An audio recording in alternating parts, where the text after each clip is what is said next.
జై శ్రీరామ్. అందరికీ నమస్కారం. వెల్కమ్ టు న్యూస్ అఖండ. నేను మీ కస్తూరి శ్రీధర్. మిత్రులారా, దేశంలోని అతిపెద్ద ప్రభుత్వ రంగ బ్యాంకుల్లో ఒకటైనటువంటి బ్యాంక్ ఆఫ్ బరోడా గురించి ఇప్పుడు ఒక పెద్ద విషయం బయటకు వచ్చింది.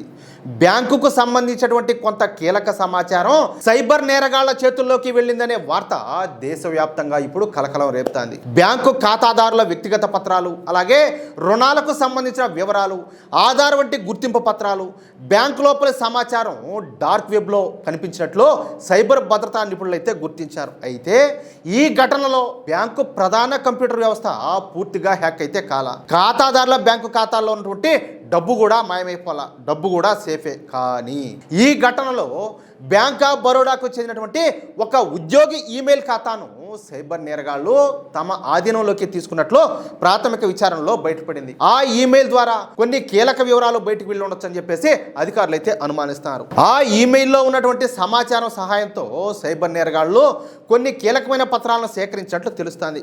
ఈ ఘటన జరిగిన విషయాన్ని బ్యాంకు కూడా అంగీకరించింది, వాళ్ళేం ఖండించలా. అయితే బ్యాంకుకు సంబంధించిన ప్రధాన కంప్యూటర్ వ్యవస్థలు, రోజువారీ లావాదేవీలు, ఖాతాదారుల ఖాతాలోని డబ్బు పూర్తిగా సురక్షితంగానే ఉన్నాయని చెప్పేసి బ్యాంక్ అయితే స్పష్టం చేసింది. అయితే బయటకు వెళ్ళిన సమాచారం ఎంత, అది ఎంతమంది ఖాతాదారులకు సంబంధించింది, అందులో ఎలాంటి పత్రాలు ఉన్నాయి అనే విషయాలను తెలుసుకునేందుకు బ్యాంకు ప్రత్యేక సాంకేతిక దర్యాప్తు అయితే ప్రారంభించింది. సైబర్ భద్రతా నిపుణుల అంచనా ప్రకారం వందల గిగాబైట్ల సమాచారం డార్క్ వెబ్లో కనిపించినట్లు తెలుస్తుంది. ఇక్కడ డార్క్ వెబ్ అంటే మనం సాధారణంగా గూగుల్లో వెతికేటటువంటి ఇంటర్నెట్ కాదు. ఇది బయటకు సులభంగా కనిపించినటువంటి ఒక రహస్య ప్రపంచం. ఇక్కడ దొంగిలించేటువంటి వ్యక్తిగత వివరాలు, నకిలీ పత్రాలు, హ్యాక్ చేసిన ఖాతాలు, ఇతర అక్రమ సమాచారాన్ని కొనుగోలు చేసి అమ్ముకుంటూ ఉంటారు. ఒక వ్యక్తి పేరు, ఫోన్ నెంబరు, ఆధార్ వివరాలు, బ్యాంకు డాక్యుమెంట్స్ సైబర్ నేరగాళ్ల చేతికి చిక్కితే వెంటనే ఖాతాలోని డబ్బు తీసుకోలేకపోవచ్చు.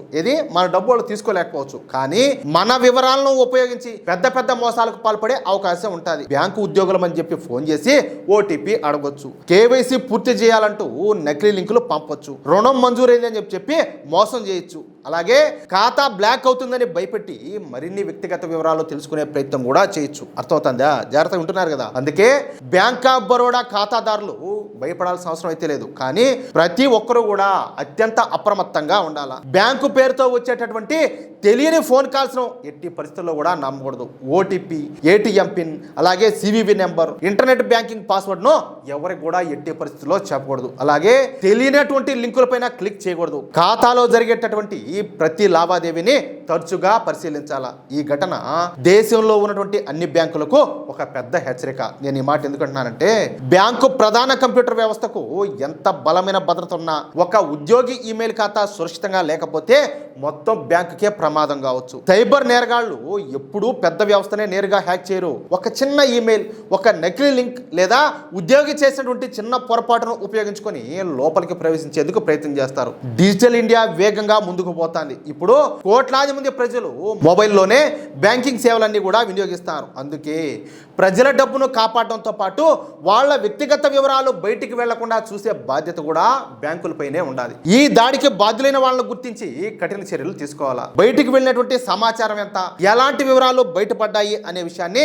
ఖాతాదారులకు స్పష్టంగా తెలియజేయాలా. ఎందుకంటే ఇది నమ్మకానికి సంబంధించిన విషయం కాబట్టి. అలాగే ఈ ఘటన వల్ల ప్రభావితమైన ఖాతాదారులను ముందుగానే హెచ్చరించి అవసరమైన జాగ్రత్తలన్నీ కూడా తీసుకునే విధంగా చూడాలా. ఒకప్పుడు బ్యాంకుల్లో డబ్బును పెద్ద పెద్ద ఇనుపు తాళాలు, అలాగే బలమైనటువంటి లాకర్లతో కాపాడుతూ ఉన్నారు. కానీ ఇప్పుడు డబ్బుతో పాటు ప్రజల యొక్క వ్యక్తిగత సమాచారాన్ని కూడా సైబర్ భద్రతతో కాపాడాల్సిన పరిస్థితి అయితే ఏర్పడింది.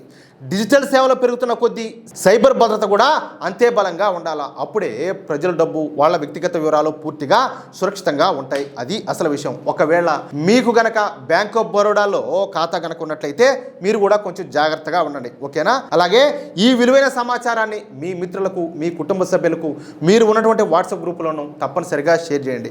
ఈ వీడియో పైన మీ అమూల్యమైనటువంటి అభిప్రాయాన్ని ఖచ్చితంగా కామెంట్ రూపంలో తెలియజేయండి. అలాగే ఇంతవరకు మీరు కనుక మన ఛానల్ను సబ్స్క్రైబ్ చేసుకున్నట్లయితే ప్రతి ఒక్కరు కూడా మన ఛానల్ను సబ్స్క్రైబ్ చేసుకోండి, సపోర్ట్ చేయండి ప్లీజ్. జై శ్రీరామ్, జై హింద్, భారత్ మాతాకి జై.